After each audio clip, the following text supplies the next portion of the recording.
श्री गणेशाय नमः। श्री सरस्वती नमः। श्री सीतारामाय नमः। श्री हनुमंताय नमः।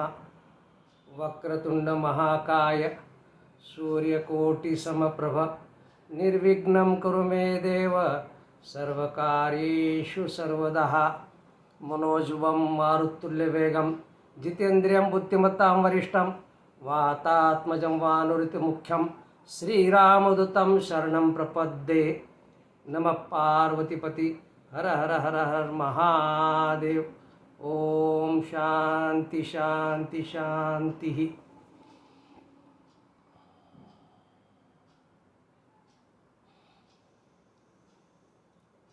आपण हनुमंत कथेचा गायन करत आहोत। आतापर्यंतच्या सत्रामध्ये म्हणजे अगोदरच्या सत्रामध्ये काय झालं त्याचं थोडं सिंहावलोकन करू। या अगोदरच्या सत्रामध्ये आपण हनुमंताचा जन्म पाहिला। पुराणामध्ये, शिवपुराणामध्ये, वाल्मिकी रामायणमध्ये हनुमंताच्या जन्माच्या 3 कथा येतात। त्या 3 कथा पाहिल्या आपण। हनुमंताचा जन्म कसा झाला तर अंजनी माता मतंग ऋषीच्या सांगण्यावरून महादेवाची तपश्चर्या करत होती पुत्रप्राप्तीसाठी। त्यावेळेस महादेव प्रसन्न झाले होते आणि महादेवाने वर मागायला सांगितलं। त्यावेळेस अंजनी माता म्हणाली, हे देवा, हे महादेवा, तुमच्यासारखा मला पुत्र पाहिजे, असा मला वरदान दे। तेव्हा महादेव म्हणाले की माझ्यासारखा मीच आहे, माझ्यासारखा दुसरा कोणी नाही, तर मीच तुझ्या पोटी जन्म घेतो, असं महादेवानं अंजनी माताला सांगितलं। ही कथा आपण ऐकली। मग हनुमंताचा जन्म म्हणजे रुद्र अवतार आहे। भगवान महादेव स्वतःचा अवतार घेतलेला आहे। रामाच्या कार्यासाठी, रामाचं कार्य सिद्ध होण्यासाठी महादेवाने स्वतः हनुमंताचा अवतार घेतलेला आहे। तुलसीबाबा काय म्हणतात? तुलसीबाबा का म्हणतात, शंकर सुवन केसरी नंदन। हनुमान चालिसामध्ये तुलसीबाबा लिहितात, शंकर सुवन केसरी नंदन तेज प्रताप महाजगवंदन। म्हणजे शंकर सुवन, सुवन म्हणजे पुत्र। इथं काय सांगितलेलं आहे? तुलसीबाबा लिहितात की हनुमंतराय हे शंकराचे पुत्र आहेत। केसरी नंदन, केसरी नंदन का? केसरी हनुमंताचे पिता, केसरी अंजनी मातेच्या पोटी हनुमंताचा जन्म झाला म्हणून केसरी नंदन। आणि शंकराच्या तेजामुळं आणि शंकर स्वतःच पुत्ररूपाने आले म्हणून शंकर सुवन। काही संत महात्मे हे सांगतात की शंकर सुवन नसून शंकर स्वयं आहेत। शंकर स्वयं आहे, शंकर स्वतःच हनुमंत रूपाने अवतार घेतलेला असं काही महात्मे म्हणतात। तर हे हनुमंताला शंकर सुवन हे नाव पडलेलं आहे किंवा केसरी नंदन। आणखीन काय? अंजनी पुत्र पवनसुत नामा, असं पण एक आहे। रामदूत अतुलित बलधामा, अंजनी पुत्र पवनसुत नामा। अंजनी मातेच्या पोटी जन्म घेतला म्हणून अंजनी पुत्र। आणि पवनसुत, पवनसुत कशासाठी हो? आपण कालच्या अगोदरच्या सत्रात पाहिलं की पवनदेवानी हे सहाय्य केलं होतं, जी काही तेज आहे महादेवाचं ते अंजनी मातेच्या शरीरात स्थापन करण्यासाठी। किंवा महाराज दशरथाच्या यज्ञामध्ये जी खीर आली, खीर प्रसाद म्हणून खीर आली होती, अग्निदेव घेऊन आले होते, त्या एक प्रसादाचा वाटा जो कैकेयीचा होता तो घारीनं पळवून नेला आणि वायुदेवानी ती खीर अंजनी मातेच्या ओंजळीत टाकली. म्हणजे हनुमंताच्या जन्माच्या वेळेस प्रत्येक वेळेस वायुदेव मदत केले, म्हणून पवनसूत पण नाम असं हनुमंताला म्हणतात. केसरीनंदन आहेत, पवनसूत आहेत, शंकर सुवन किंवा शंकर स्वयं अशा प्रकारची जन्माची कथा आहे. नंतर आणखीन एक दुसरं काय पाहिलं आपण की हनुमंत ज्यावेळेस लहान होते, बालक होते, त्यावेळेस भूक लागली त्यांना. भूक लागल्यानंतर ते सूर्याला फळ बनवून खाण्यासाठी गेले. त्यावेळेस तुलसीबाबा हनुमान चालिसामध्ये काय लिहितात? जुग सहस्र योजन पर भानू, जुग सहस्र योजन पर भानू, लिल्योताई मधुर फल जानू. म्हणजे याचा अर्थ जुग म्हणजे युग. आपल्याला सर्वांना माहीत आहे युग म्हणजे चतुर्युग. 4 युग असतात: सतयुग, त्रेतायुग, द्वापार युग, कलियुग. ह्या चारीला मिळून एक युग म्हटलेलं आहे. आणि जुग त्या भाषेमध्ये, तिकडच्या गंगेकडच्या भाषेमध्ये त्याला जुग म्हणतात. सहस्र म्हणजे 1000. आणि योजन म्हणजे अगोदरचं अंतर मोजण्याचं एक, जसं आता आपण किलोमीटरमध्ये अंतर मोजतो किंवा मैलामध्ये अंतर मोजतो, तर त्यावेळेस अंतर मोजण्याचं एक साधन होतं की योजन. योजन म्हणजे किती?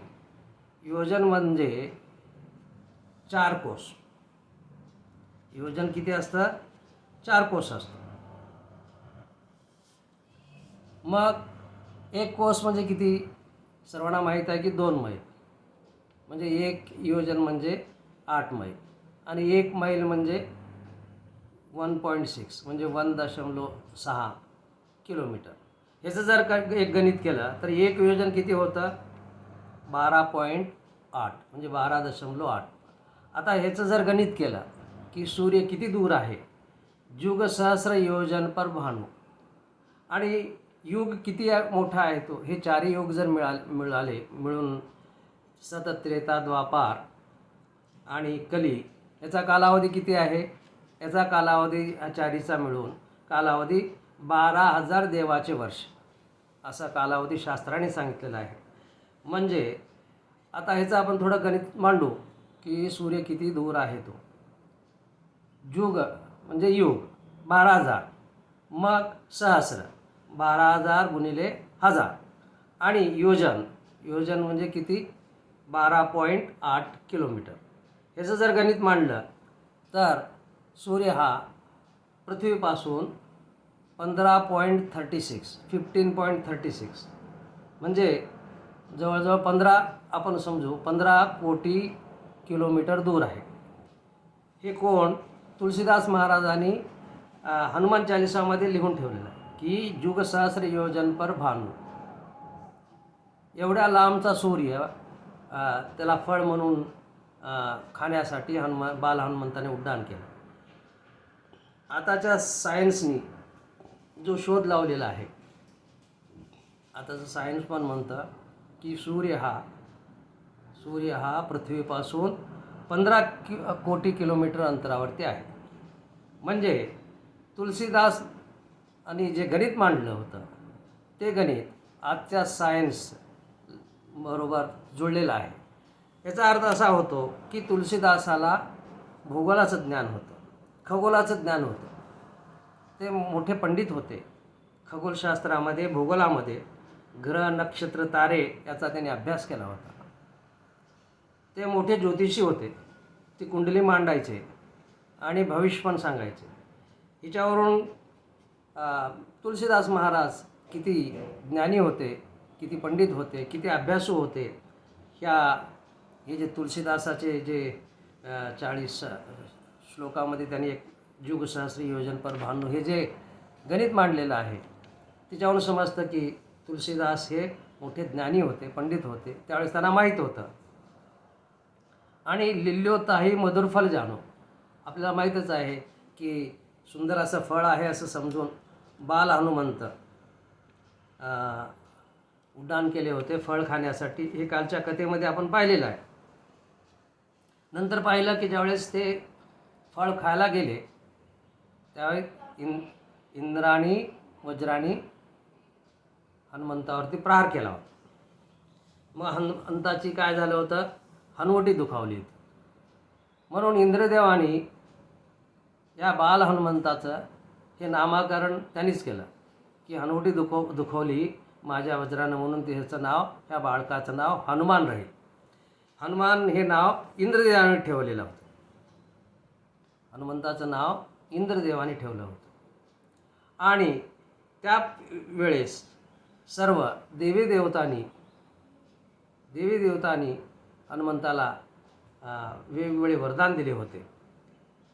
तुळशी बाबा काय म्हणतात, अगोदरच्या दोहामध्ये शंकर सुवन केसरी नंदन तेज प्रताप महाजगबंधन, आणि दुसरं रामदूत अतुलित बलधामा अंजनी पुत्र पवन सुतनामा. ह्या दोन दोह्यामध्ये अगोदरचं ते दोन सोडवलं आपण की शंकर सुवन आणि केसरी नंदन अंजनी पुत्र पवन सुत, याची व्याख्या आपण केली. हनुमंताला हे नाव कसे पडले हे पाहिलं आपण.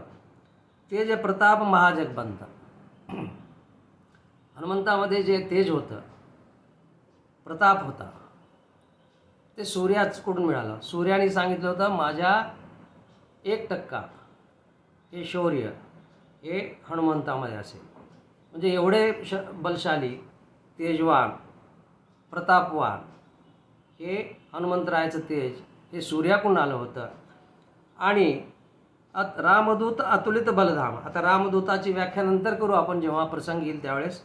त्याच्यामध्ये अतुलित बलधामा, त्यांच्यामध्ये फार मोठं बळ होतं.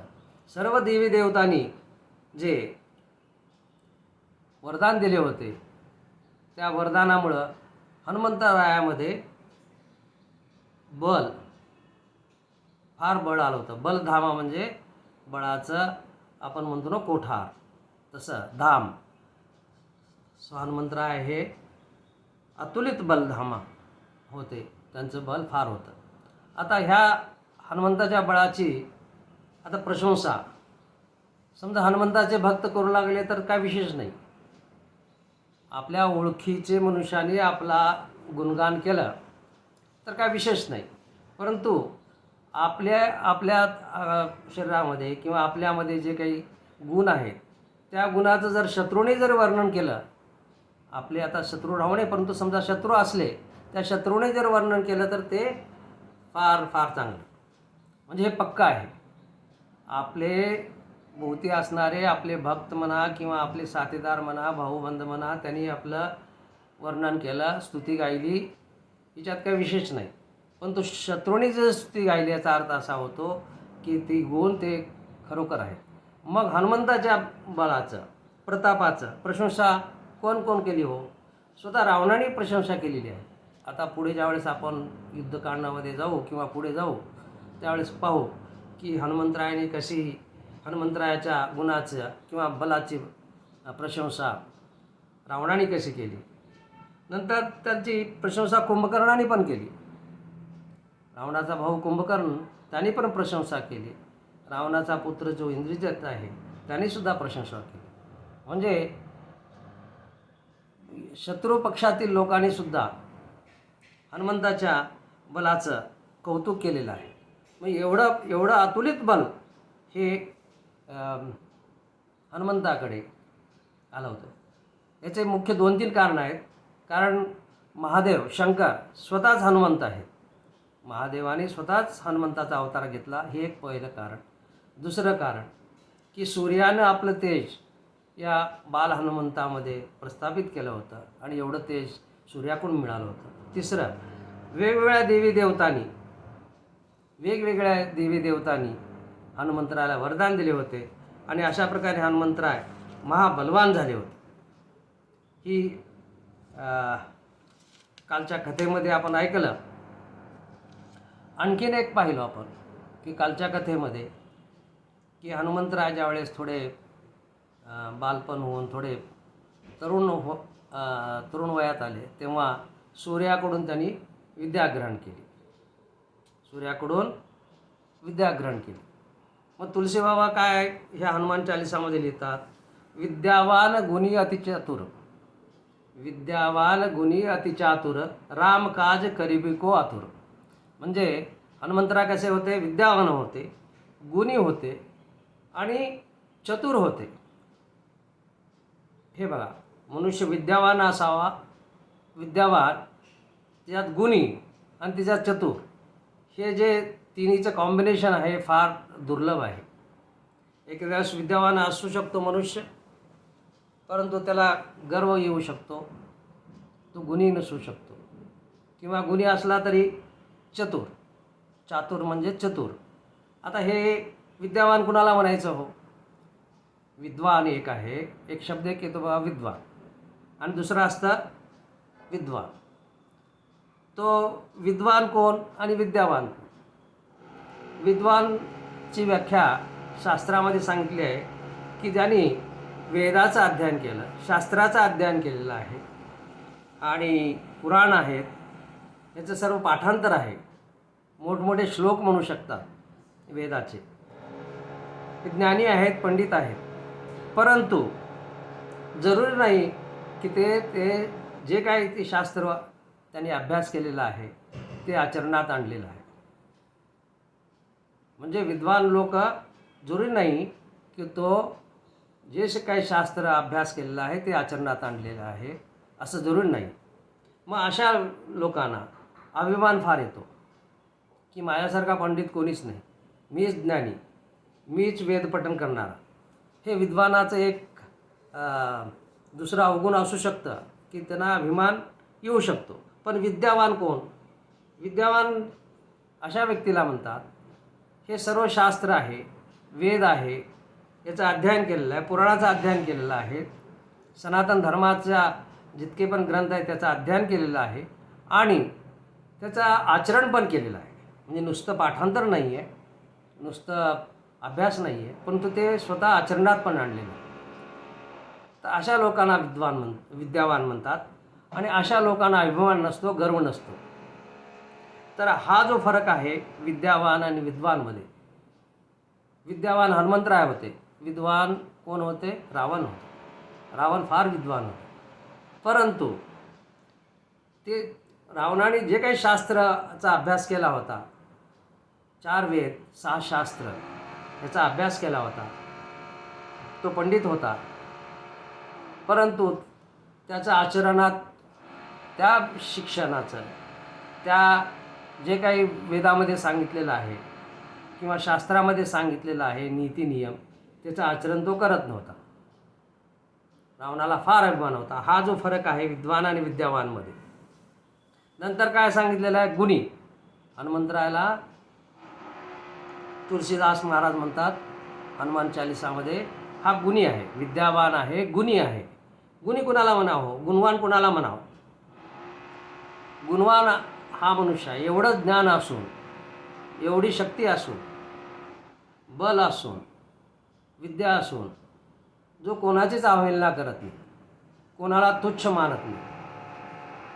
मी काय सांगतो पहा, की ज्ञान आहे, बल आहे, शक्ती आहे, आणि एवढं असूनसुद्धा तो कुणाचीही अवहेलना करत नाही, कुणालाही तुच्छ मानत नाही, सर्वांना मदत करतो, सर्वाच्या कामाला येतो, याला गुणवान म्हणावं. दुसरं एक सांगितलं आहे अतिचतुर. हे हनुमान का होते? अतिचतुर. चतुर कोणाला म्हणायचं? चतुराची व्याख्या असे आहे की शास्त्र सांगतं, कोणतं काम, एखादी काम करायचं आहे, ते काम केव्हा, कोठे आणि कसे करावे, कोणतं काम कोणत्या वेळी कशा प्रकारे करावं ह्याचं जे ज्ञान असणे. आणखीन कोणत्या वेळी, कोणत्या ठिकाणी, कोणत्या परिस्थितीत काय बोलावं आणि काय बोलू नये, केव्हा बोलावं आणि केव्हा मौन राहावं, ह्याचा जो विवेक असतो आणि ह्याचं जे ज्ञान जे असतं, तो मनुष्य चतुर. आलेल्या परिस्थितीमध्ये कसं निभावून न्यायचं, कशा प्रकारे वागायचं, हे ज्यांना येतं त्या मनुष्याला चतुर म्हणतात. तर तुळशी बाबा हनुमान चालिसामध्ये हनुमंतरायाला म्हणतात, विद्यावान गुणी अति चातुर, राम काज करिबिको आतुर. आता या दुसऱ्या दोन म्हणजे दोह्यातले दुसरे जे दोन चरण आहेत, काम काज करिबिको आतुर, तिची व्याख्या आपण नंतर करू जेव्हा हनुमंतराय श्रीरामाचं कार्य करतील. अशा प्रकारचे हे तुलसीदास महाराजांनी हनुमान चालिसामध्ये हनुमंतरायाचं गुणगान केलेलं आहे. आता गुरुदक्षिणा किंवा हनुमंतरायांनी कोणाकडनं सूर्यनारायणाकडनं विद्याग्रहण केली. सूर्यनारायणकडने विद्याग्रहण केली आपण काल पाहिले. सहसा काय होतं की शिष्य जेव्हा गुरुकडून विद्याग्रहण करतो तर गुरुचे काही गुण शिष्यामध्ये येतात. हे आपल्याला अनुभव आहे. आपण आपला जो आपण जे गुरुजी असतात त्याचा गुरुजीचा प्रभाव आपल्यावरती असतो. तशा प्रकारे हनुमंतरायावरती सूर्याचा प्रभाव आहे. सूर्य त्यांचे गुरु आहेत. सूर्याकडे जे जे आहे तेज आहे. नंतर सूर्य काय करतो आपण पहा. सूर्य हा आहे सर्व जगाला ऊर्जा देतो, सर्व जगाचं पालन पोषण करतो. आणि सूर्याचे जी प्रकाश आहे तो सर्वाला समान आहे. असं नाही की वाईट लोकाला सूर्यप्रकाश देत नाही, चांगल्या लोकाला प्रकाश देतो, असं काही नाही. तर अशा प्रकारे हनुमंतराय जे आहेत सूर्याचे गुण हनुमंतरायामध्ये आलेले आहेत. हे कालच्या प्रवचनामध्ये आपण याचा उल्लेख केला. आणि गुरुदक्षिणा म्हणून हनुमंतराय सुग्रीवाजवळ राहायला गेले. मग आता कथा पुढे असं येते की हनुमंतरायाची आणि श्रीरामाची भेट कशी होते. प्रथम कशी भेट होते.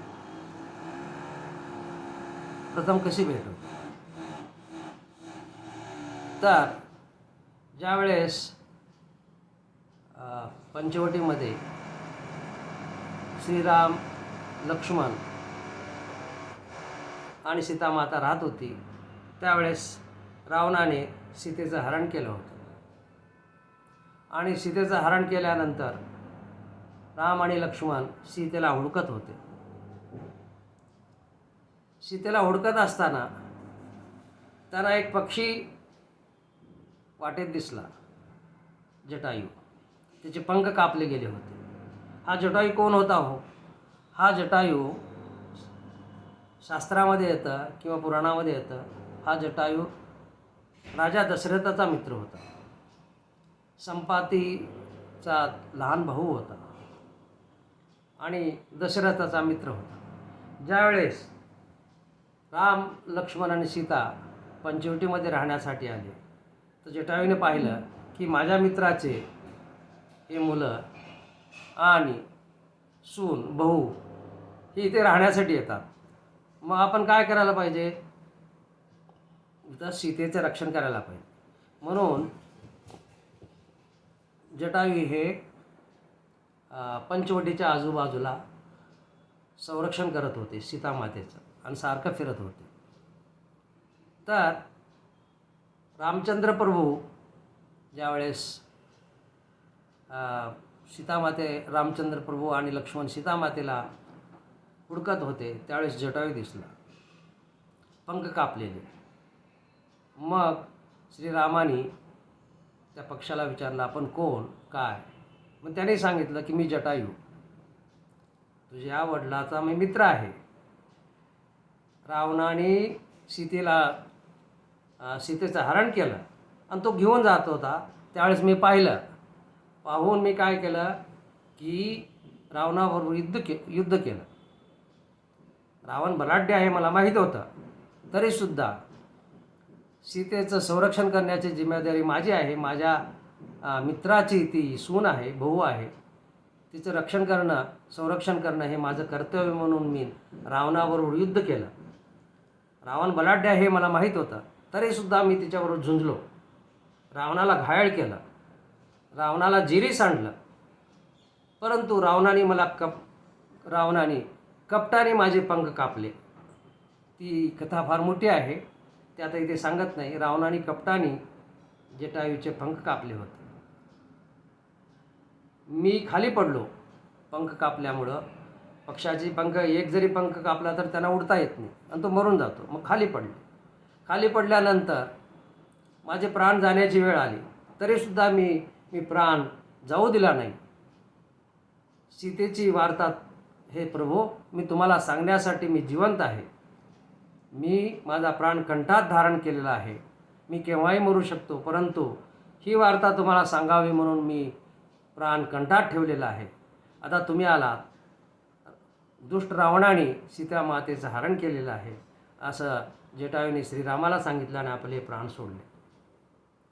श्रीरामाला फार वाईट वाटलं. एक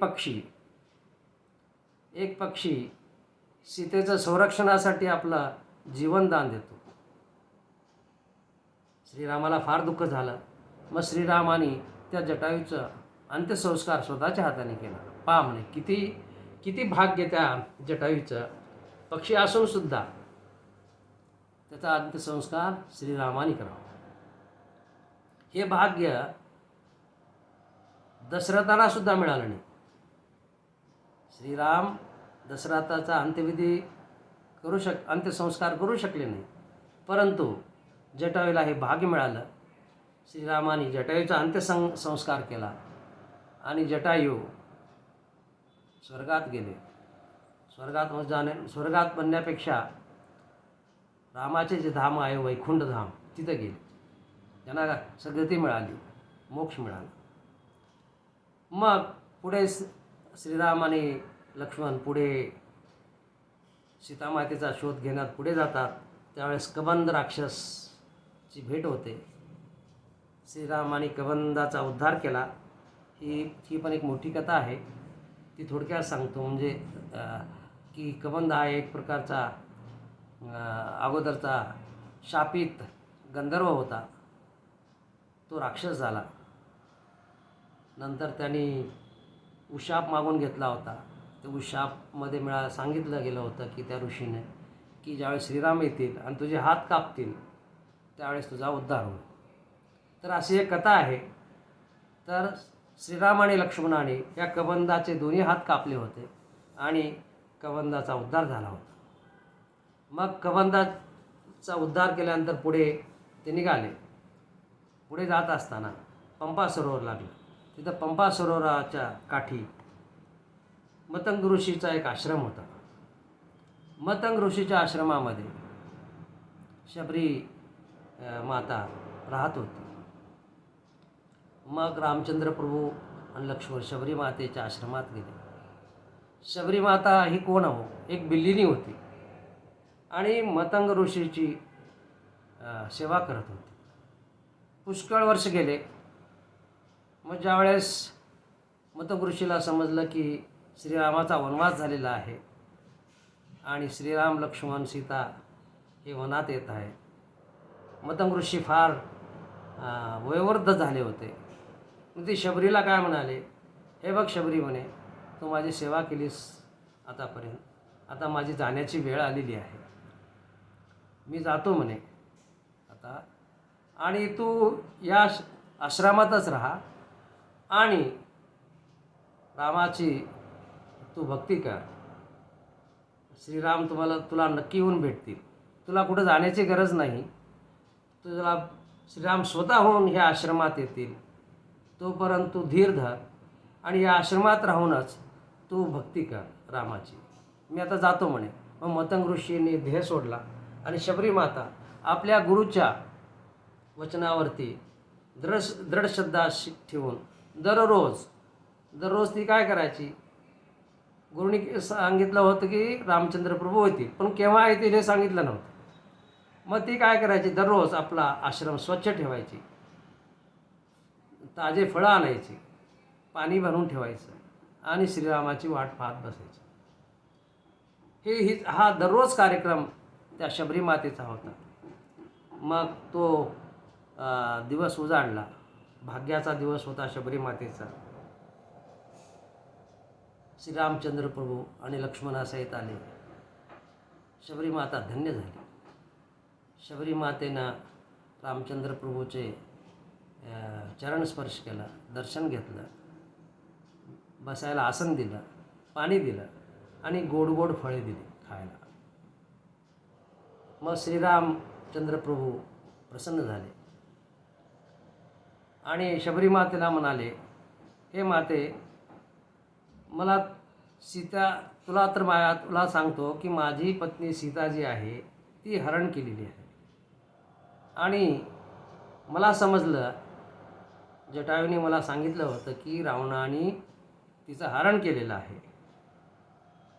तर मी पुढे काय करू असं आणि सीता मातेचा तुला पत्ता माहीत आहे का? रावण कुठे राहतो माहीत आहे का? शबरी माता काय म्हणाली, हे प्रभू, रावण कुठे राहतो हे एवढं मला माहीत नाही आहे. मी एक बिल्लीनी इथं आश्रमात राहते. मला हे आश्रम सोडून काही माहीत नाही. पंपा सरोवर आणि हा आजूबाजूचा जो प्रदेश आहे तेवढंच मला माहीत आहे, बाकी काही माहीत नाही. परंतु एक करा म्हणे तुम्ही, जवळच एक ऋषमुख पर्वत आहे. या पंपा सरोवराजवळ एक ऋषमुख पर्वत आहे. त्या ऋषमुख पर्वतावरती एक वानर राहतो आणि तिची सहाय्यता घ्या म्हणे. तर तुम्ही त्या वानर जो आहे तो तुम्हाला मदत करेल. त्या वानराचं नाव काय आहे? सुग्रीव आहे. आणि आपल्या भावाबरोबर वय झाल्यामुळं तो या ऋषमुख पर्वतावरती राहतो. त्याच्याबरोबर 4 त्याचे मंत्री आहेत आणि तुम्ही सुग्रीवाबरोबर मैत्री करा आणि सुग्रीव तुम्हाला सहाय्य करेल. सीता कुठे आहे आणि तिचा शोध घेण्याचा प्रयत्न करतील. ते सगळं त्यांच्याकडे वानरसेना पुष्कळ आहे, ते बलाढ्य आहेत आणि सुग्रीवाबरोबर तुम्ही मैत्री करा आणि सुग्रीव तुम्हाला सीतेचा शोध घेण्यासाठी अवश्य मदत करतील. सीता कुठे आहे हे मला माहीत नाही, रावण कुठे राहतो माहीत नाही आहे, मला एवढीच जागा माहीत आहे. असं म्हणून मग शेवटी शबरी मातानी निरोप घेतला श्रीरामाचा, योगाग्नीमध्ये आपला देह समर्पण केला आणि ती पण श्रीरामाच्या समोर देह ठेवल्यामुळे ती पण वैकुंठाला गेली. आता पहा, मतंग ऋषीची सेवा कोण करत होते? शबरी माता करत. मतंग ऋषी एवढे ज्ञानी होते, एवढे भक्त होते. मतंग ऋषींना सुद्धा श्रीरामाचं दर्शन झालं नाही. परंतु मतंग ऋषीची सेवा करत करत शबरी माता आणि मतंग ऋषीच्या वचनावरती दृढ श्रद्धा ठेवून ती श्रीरामाची वाट पाहत होती. मतंग ऋषींना श्रीरामाचं दर्शन झालं नाही, पण शबरी मातेला श्रीरामाचं दर्शन झालं आणि ती वैकुंठात गेली. याचा अर्थ असा होतो, एखाद्या वेळेस गुरुना दैव गती म्हणा किंवा वैकुंठ मिळणार नाही, परंतु गुरुची तुम्ही सेवा केलात, श्रद्धा ठेवून सेवा केलात गुरुची, तरी तुम्हाला नक्की रामचंद्र प्रभू भेटतील, भगवान भेटेल आणि तुमचा उद्धार होईल आणि तुम्ही वैकुंठात जाता. ही कहाणी ही जी घटना आहे हे आपल्याला सांगते. हिच्यावरून आपण बोध घ्यायला पाहिजे की गुरुची सेवा श्रद्धा ठेवून भक्तिभावाने जर केलात तर तुमचा उद्धार होईल. मग शबरी मातेच्या सांगण्यावरून श्रीरामचंद्र प्रभू आणि लक्ष्मण पंपा सरोवराच्या बाजूने ऋषमुख पर्वत जो आहे त्याच्या पायथ्याला आले. मग ऋषमुख पर्वतावरती सुग्रीव आपल्या 4 मंत्र्यासहित राहत होते. मुख्य 4 मंत्री होते, जांबवंत, हनुमंतराय, नल आणि नील. ऋषमुख पर्वतावरती वालीला येण्यास बंदी होती. एका ऋषीने शाप दिला, मतंग ऋषीने शाप दिला होता की या पर्वतावर येऊ नकोस म्हणून, आलास तर तू मरून जाशील. म्हणून सुग्रीव जो आहे, सुग्रीवाचं आणि वालीचं भाऊ असले तरीसुद्धा त्यांच्यामध्ये भांडण झालं होतं काही कारणामुळं, आणि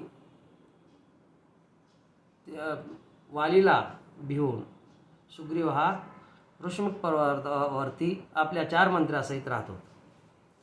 मग राम आणि लक्ष्मण हे काय ऋष्मुख पर्वताच्या पायथ्याला आले होते. हे कोण पाहिलं? वरून सुग्रीवानी पाहिलं. सुग्रीवानी पाहिलं की 2 धनुष्यधारी तेजस्वी तरुण तरणे बाण म्हणतो आपण त्यांना, की ते पर्वताच्या पायथ्याला आलेले आहेत. मग काय हो, यांना भीती वाटली.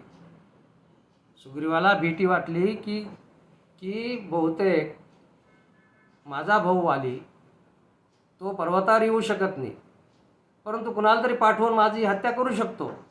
त्याने तर पाठवलं नाही ना या 2 वीरांना, असं तिच्या मनामध्ये शंका आली.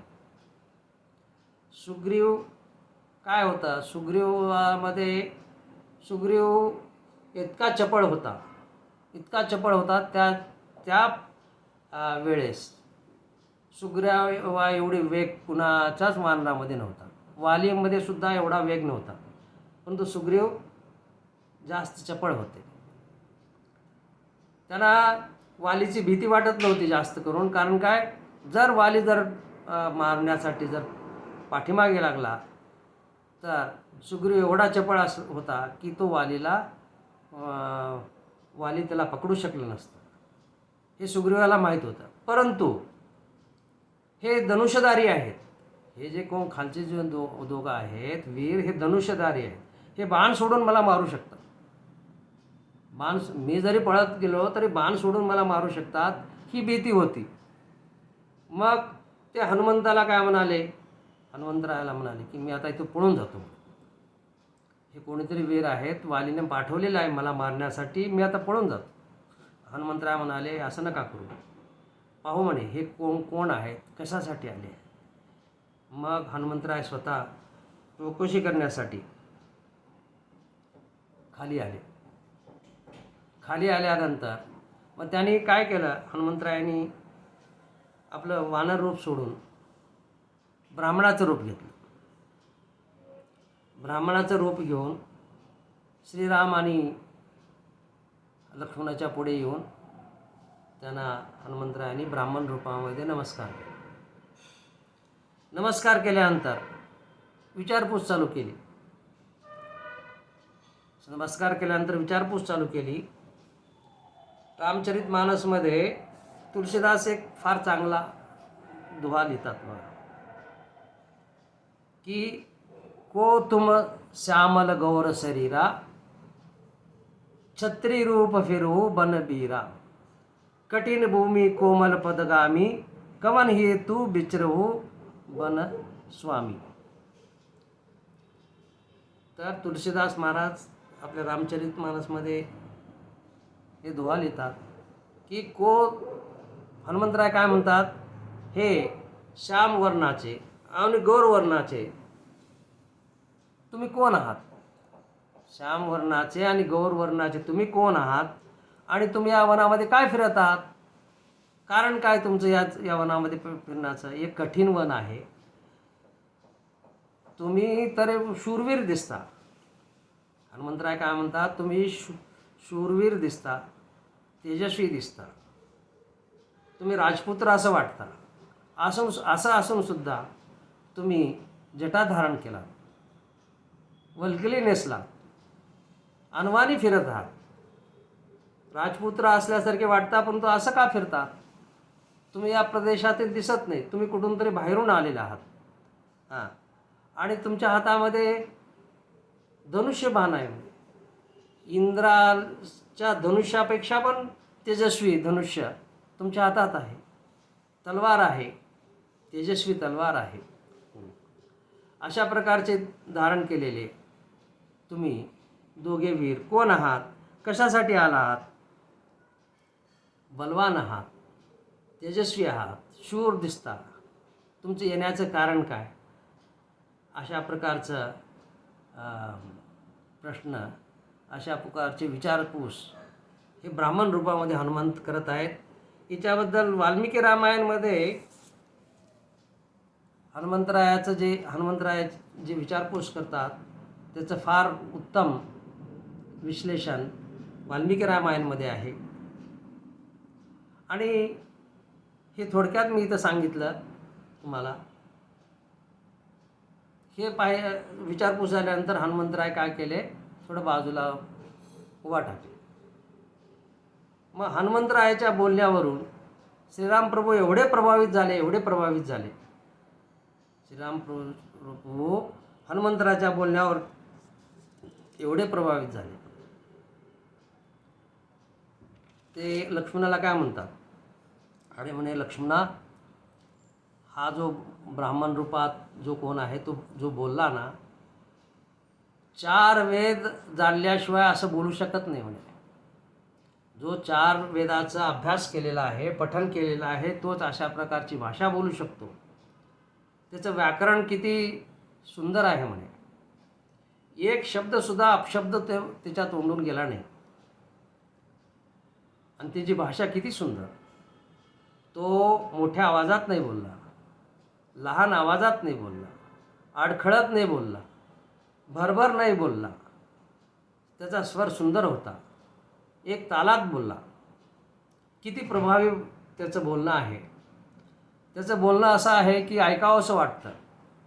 आणि याची भाषा इतकी सुंदर आहे की शत्रू असेल तरीसुद्धा त्याचं हृदय परिवर्तन होईल. अशा प्रकारची सुंदर भाषा आहे. हा महापंडित वाटतो, हा ज्ञानी वाटतो. माहीत नाही कोण आहे म्हणे.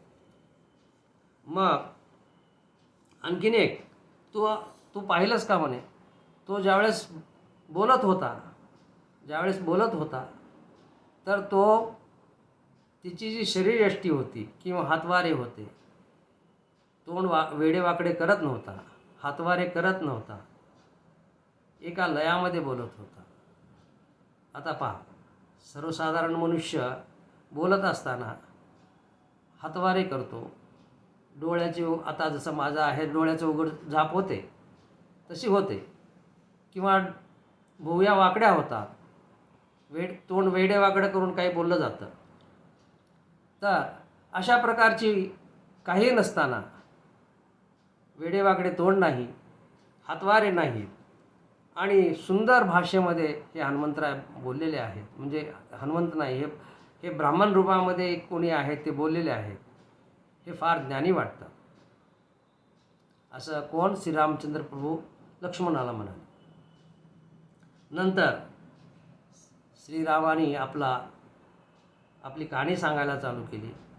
म्हणले, हे विप्रवर, हे ब्राह्मण देवता, आम्ही आहेत ना दशरथाचे पुत्र आहोत दोघं. मी श्रीराम आणि हा माझा लहान भाऊ लक्ष्मण. आमच्या वडिलाच्या वचनासाठी आम्ही वनात आलो म्हणे. आणि माझ्याबरोबर माझी पत्नी होती सीता. वनात आल्यानंतर कोणीतरी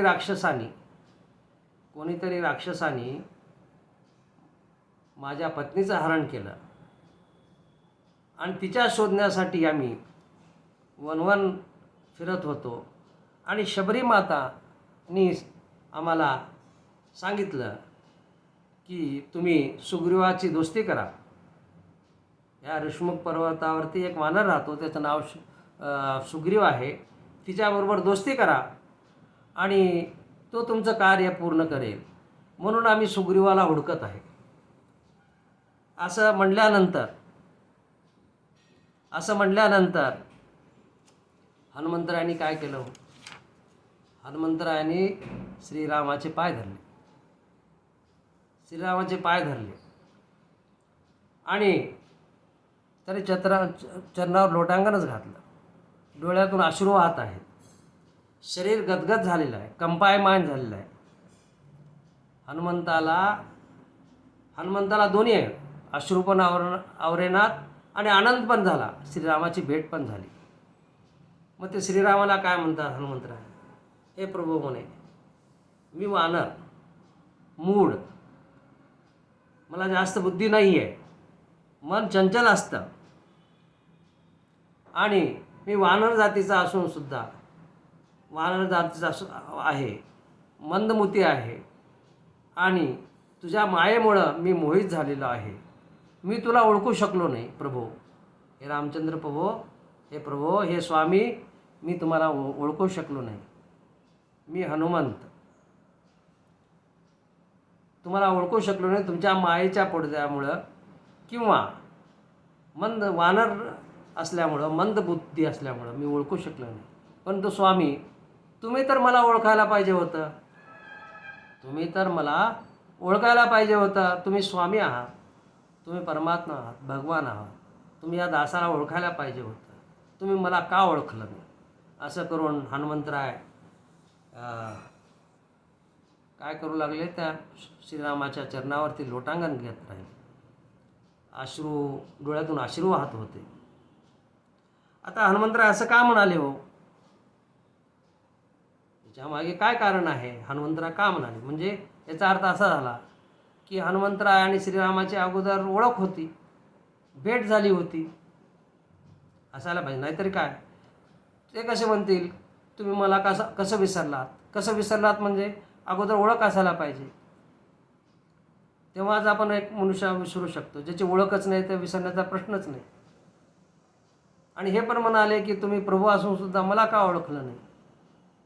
हिच्या मागे रहस्य काय? हिच्या मागे एक मोठं रहस्य आहे.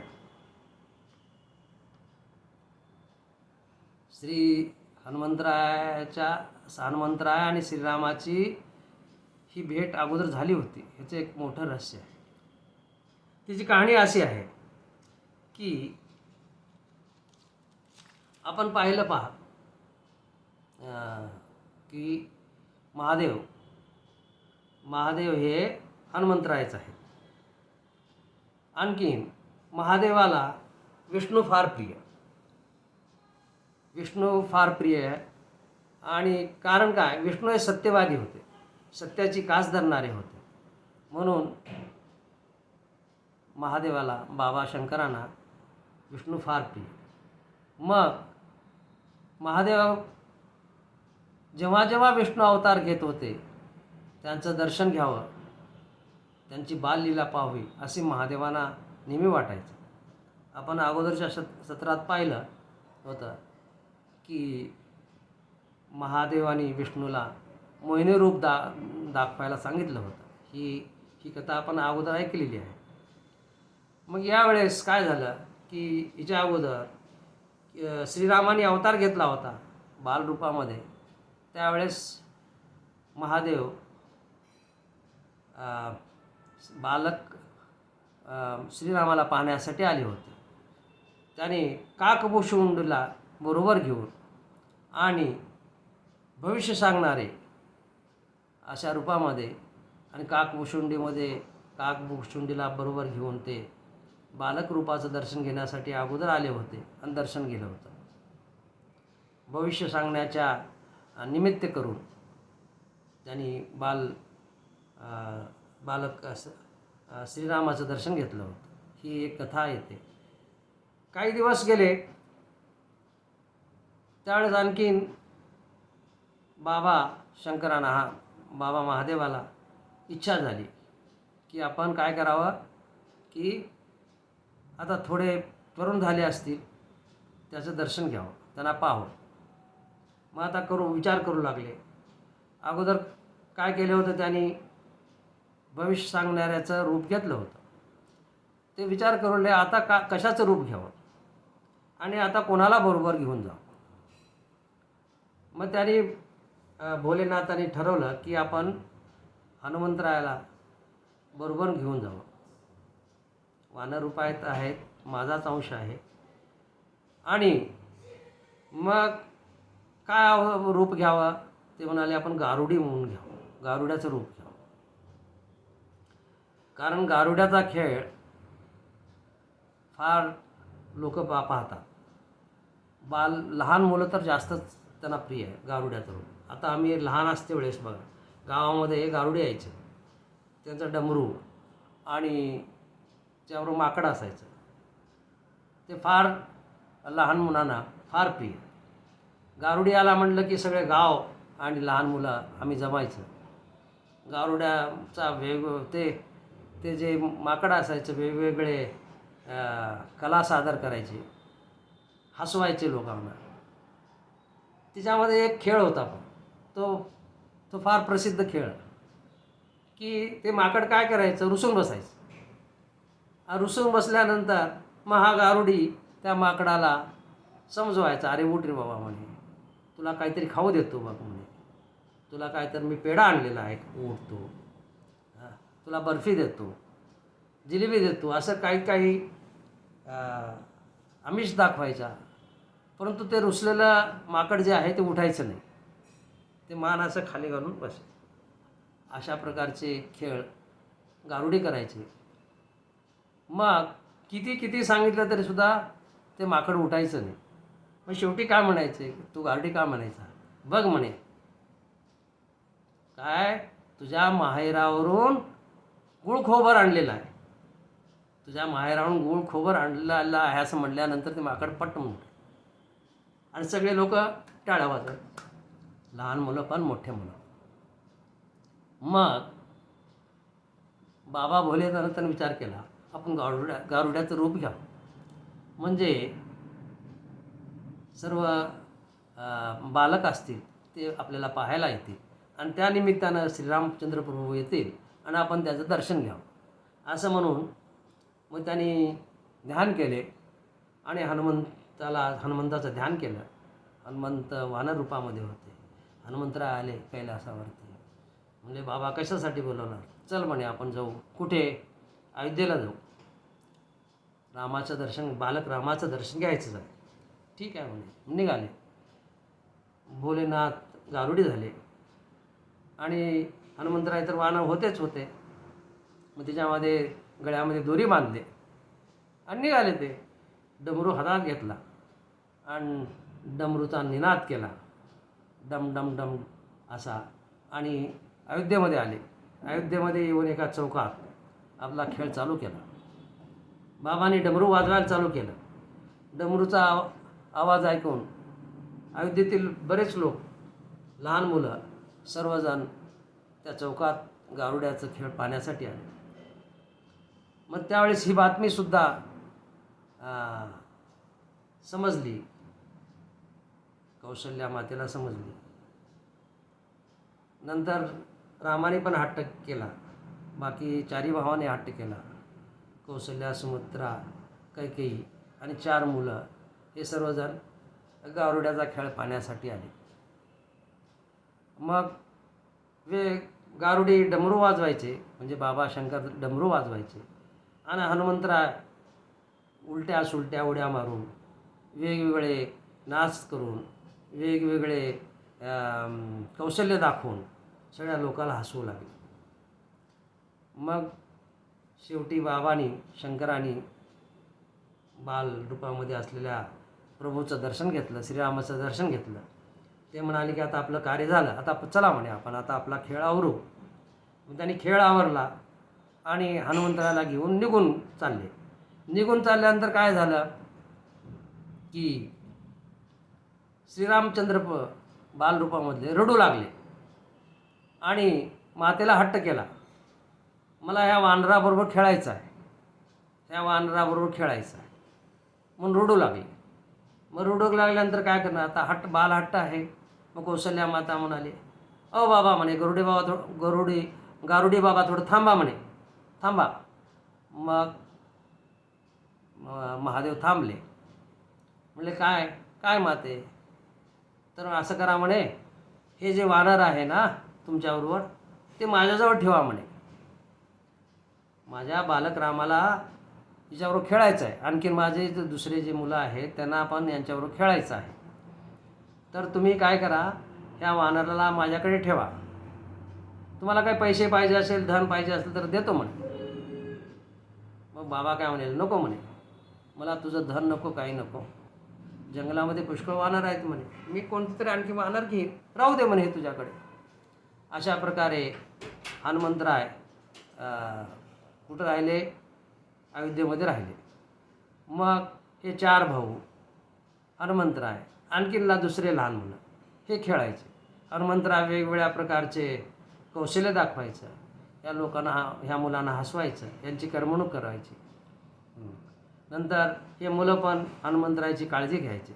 अशा प्रकारचे बराच काळ व्यतीत झाला. नंतर हे सर्व बालक 4ही थोडे मोठे झाले. विद्या ग्रहण करण्याची वेळ आली. त्यावेळेस वशिष्ठ ऋषीच्या आश्रमात जायचं होतं.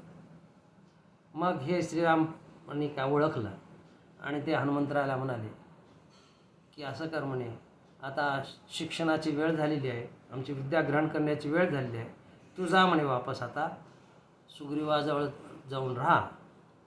योग्य वेळ आली त्यावेळेस आपली भेट होईल म्हणे. आता आम्ही विद्याग्रहण करतो आणि तू सुग्रीवाजवळ राहा. अशा प्रकारचा संवाद झाला आणि हनुमंतराय परत सुग्रीवाजवळ आले. ही अशा प्रकारची कथा आहे. म्हणजे की हनुमंतराय आणि श्रीराम हे एकूण एकाला ओळखत होते अगोदर, परंतु मध्यंतरचा काही काळ गेल्यामुळे आणि हनुमंतराय काय म्हणतात, मी स्वतः वानर आहे, मंदबुद्धी आहे, हे प्रभू मी तुम्हाला ओळखू शकलो नाही, परंतु तुम्ही तरी प्रभू आहात, मला कसं विसरला? हे कोण? हनुमंतराय श्रीरामाकडे तक्रार करतात. मग श्रीराम प्रभू काय म्हणाले? असं नाही म्हणे, असं नाही, मी ओळखलं म्हणे तुला ओळखलं मी. मला ओळखलात? कसं हो प्रभू, मला कसं ओळखलात तुम्ही? हे बघ म्हणे, तू कशाचं रूप घेतलं आहेस? ब्राह्मणाचं रूप घेतलं आहेस, बरोबर? तू ब्राह्मणाच्या रूपात मला भेटायला आलास आणि आम्ही क्षत्रिय रूपात आहोत.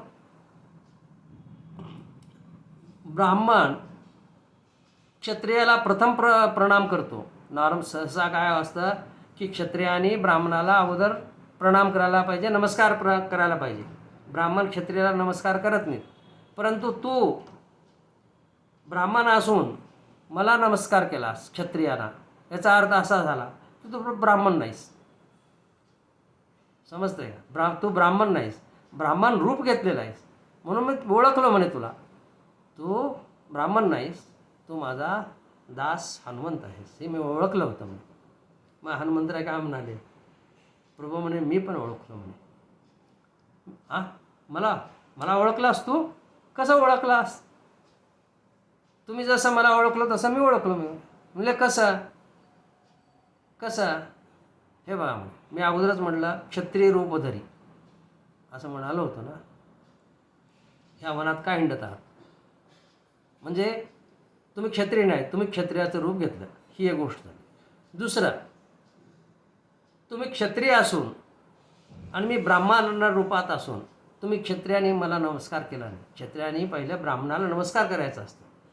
तुम्ही क्षत्रिय आहात, जर क्षत्रिय असला असतात तर मला ब्राह्मण रूपात पाहून अगोदर नमस्कार केला असता, परंतु तुम्ही मला नमस्कार केला नाही. याचा अर्थ काय? की तुम्ही क्षत्रिय नाहीत. तुम्ही क्षत्रिय नाहीत. ब्राह्मणाला सुद्धा नमस्कार न करणारे म्हणजे तुम्ही भगवान आहात, असं ओळखलं. समजतंय का?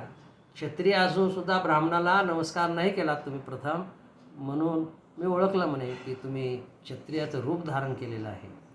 तुम्ही ब्राह्मणापेक्षा पण श्रेष्ठ आहात, म्हणजे याचा तुम्ही भगवान आहात, असं हनुमंतराय म्हणाले. श्रीरामाला फार बरं वाटलं की दास माझा चेला जो आहे किती बुद्धिमान आहे. हनुमंतराय हे दास आहेत श्रीरामाचे, माझा दास किती बुद्धिमान आहे. आणि मी भगवान असून भगवान आहे, मी ओळखू शकतो, परंतु माझा दाससुद्धा मला ओळखला. फार अप्रूप वाटलं. मग त्याने हनुमंतरायाला आपल्या हृदयाशी धरले आणि आलिंगन दिलं. मग हनुमंतरायाने पाहिलं की प्रभू आपल्यावर प्रसन्न आहे. प्रभू आपल्यावर प्रसन्न आहे. मग त्यांनी आपल्या स्वामी सुग्रीवाची कथा सांगायला चालू की ह्या ऋषमुख पर्वतावरती सुग्रीव राहतो आणि वाली आणि सुग्रीवाचं भांडण झाल्यामुळं तो इथं येऊन राहतो. आणि वालीनं आणखीन एक दुष्ट काम केलेलं आहे म्हणे. सुग्रीवाच्या पत्नीला आपल्याजवळ ठेवलेलं आहे. सुग्रीवाच्या पत्नीला आपल्या राज्यातून तर हाकलून दिलं, पण सुग्रीवाची पत्नीसुद्धा आपल्याजवळ ठेवलेली आहे. तर असं करा म्हणे, तुम्ही अगोदरच हुडकत होता सुग्रीवाला, तुम्ही या म्हणे, सुग्रीवावर मैत्री करा, भेट करा, सुग्रीवाचं दुःख दूर करा आणि सुग्रीव नक्की तुम्हाला मदत करेल. माता सीतेचा शोध घेण्यासाठी सुग्रीव आपल्याला मदत करेल. एकोणेकाला सहाय्य व्हा आणि एकोणेकाचं काम सिद्ध करा. अशा प्रकारचं हनुमंतरायांनी प्रभूकडे श्रीरामाकडे प्रार्थना केली. तुम्ही ऋषमुख पर्वतावरती या. श्रीरामचंद्र प्रभूंना तर अगोदरच सुग्रीवाला भेटायचं होतं. बरं झालं म्हणे, आता हनुमंतराय स्वतःच आले आणि त्यांनीच प्रस्ताव ठेवला. दासाची पण भेट झाली. मग श्रीराम म्हणाले, अरे म्हणे, जंगल हे जे आहे ना, फार लांबून आलो आहे, आम्हाला आमच्यामध्ये ताकद राहिली नाही, तर हा मोठा पर्वत कसा चढून जाऊ आम्ही, आमच्यात एवढी ताकद नाही आहे. हनुमंतराय म्हणाले, काही चिंता नाही, काही चिंता करू नका, तुम्ही माझ्या खांद्यावर बसा. तुम्ही दोघं, एक जण एका खांद्यावर आणि एक जण एका खांद्यावर बसा, मी उड्डाण करून घेऊन जातो म्हणे. ठीक आहे म्हणाले.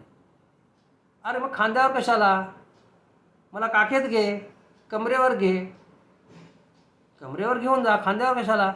नाही म्हणे. हनुमंतरायाने विचार केला होता. नाही म्हणे, कमरेवरती नाही घेऊन जाणार, खांद्यावरच बसावं लागेल तुम्हाला. कसं हो? हिच्यामध्ये शास्त्र आहे, हिच्यामध्ये एका भक्ताची आपल्या प्रभूबद्दलची करुणा आहे, त्याचा स्वार्थ पण आहे. हनुमंतराय काय म्हणाले, हे बघा म्हणे, प्रभू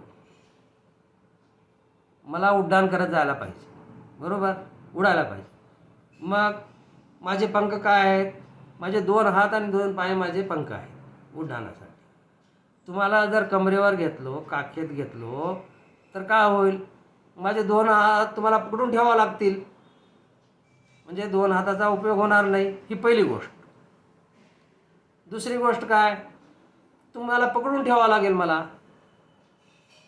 समजा काही कारणामुळे माझे हात सुटले, काय म्हणतात हनुमंतराय बघा, मग ही भक्ताची भावना आहे. माझे हात सुटले प्रभू, तर तुला मी मुकेन, तू पडशील, त्याचा दोष माझ्यावरती येईल. मग तू का असं कर, खांद्यावर बस.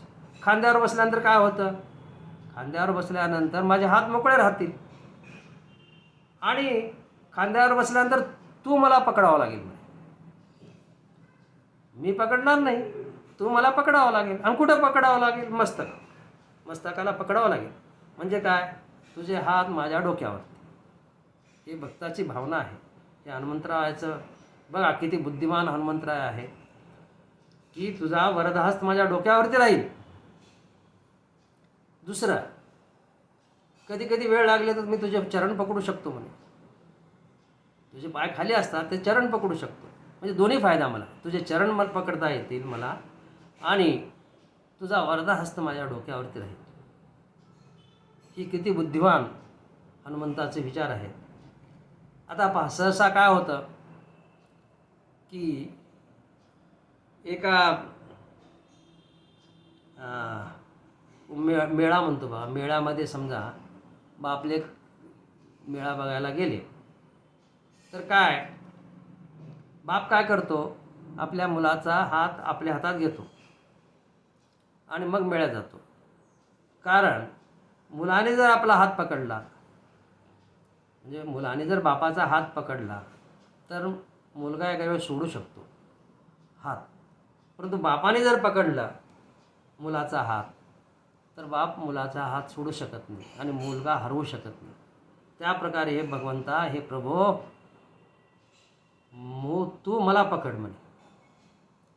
मी पकडलो तर तुझ्या मायेमुळं भ्रमित होईन, तुला मी सोडू शकतो. पण तू जर मला पकडलास, तू सोडू शकणार नाहीस. मग मी बिंदास्त राहील. मी काय बिंदास्त राहील, तुझी भक्ती करेल.